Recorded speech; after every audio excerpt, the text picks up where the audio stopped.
Class কেমন লাগলো? ভালো। কে কোনো ডিস্টার্ব করেনি তো? কোনো স্টুডেন্ট, কোনো টিচার? ইউনিভার্সিটিতে পড়াশোনা করতে হবে মন দিয়ে, কোনো ধরনের ফাঁকিবাজি করা যাবে না, ওকে? আর কোনো কিছু যদি লাগে তাহলে ভাইয়াকে বল, ভাইয়া কিন্তু ডিপার্টমেন্টের টপার। তোমার ফোনটা দাও। ফোন দিয়ে কি হবে? তোমার যদি কোনো প্রয়োজন হয় আমাকে, তাহলে সব জায়গায় তো আমাকে খুঁজে পাবে না, আমি তো সব জায়গায় অ্যাভেলেবেল না। তো তোমার ফোনে আমার নাম্বারটা আমি সেভ করে দিচ্ছি, যাতে করে তুমি আমাকে কল দিলেই পেয়ে যেতে পারো। ভাইয়া আমাকে আপনার নাম্বারটা দিন। এক্সকিউজ মি, বড় ভাইয়ের নাম্বারটা স্পেশাল, এটা সবাইকে দেওয়া হয় না। কে রে বন্ধু, তোর সূচনা কল দিছে? না, প্রথম তো তোমার লজ্জা পাচ্ছে। এই মেয়ে, তোমার তো কিউট কে?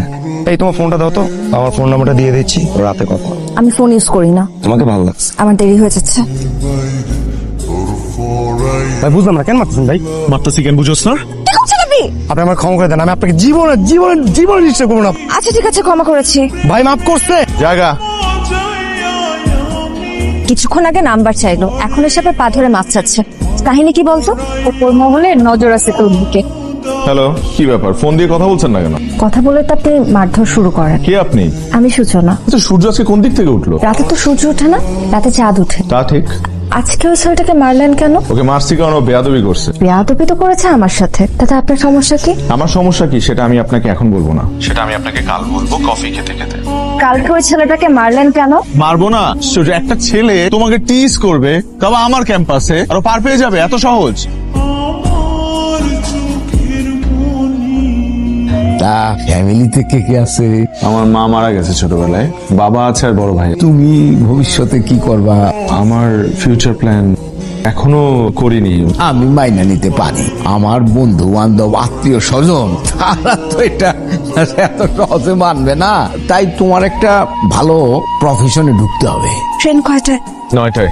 এত দূরে যাচ্ছ, আমাকে ভুলে যাবে না তো? যত দূরেই যাই তোমাকে ভোলা অসম্ভব।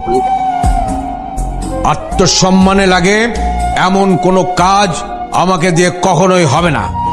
ওই ফ্যামিলিতে আমার মেয়ের বিয়ে দেবো, এটা তুমি ভাবলে কি করে? আমিও তোমাকে একটা কথা জানিয়ে রাখি বাবা, রোহান ছাড়া অন্য আর কোনো ছেলেকে আমি বিয়ে করব না, আর এটাই আমার শেষ কথা। আবেগ দিয়ে জীবন চলে না, বিবেক দিয়ে জীবন চালাতে হয়। কথাটা মনে রেখো। বিকেলবেলা তৈরি থাকবে, পাত্র দেখতে আসবে। আমি এক্ষুনি রোহানকে ফোন দিয়ে সব কথা খুলে বলছি। এত বড় স্পর্ধা তোমার? হ্যাঁ, দেখি তোমার ফোন দাও। এসো আমার, এসো বাবা। এসো। হ্যালো ভাই, আপনি দ্রুত চলে আসেন ভাই, খুলনাতে ভাই। কেন, কি হয়েছে? ভাই সূচনার বাবা তো সূচনার জোর করে বিয়ে দিতেছে ভাই। আমি আর মা একটা বন্ধুর মাধ্যমে জানতে পারলাম ভাই। তোরা থাক, আমি আসতেছি। তুমি এক্ষুনি যদি এদেরকে নিয়ে এখান থেকে চলে না যাও, তাহলে আমার ভয়ঙ্কর রূপটা দেখবে। যাব, অবশ্যই যাব, কিন্তু সাথে করে সূচনাকে নিয়ে যাব। সূচনা!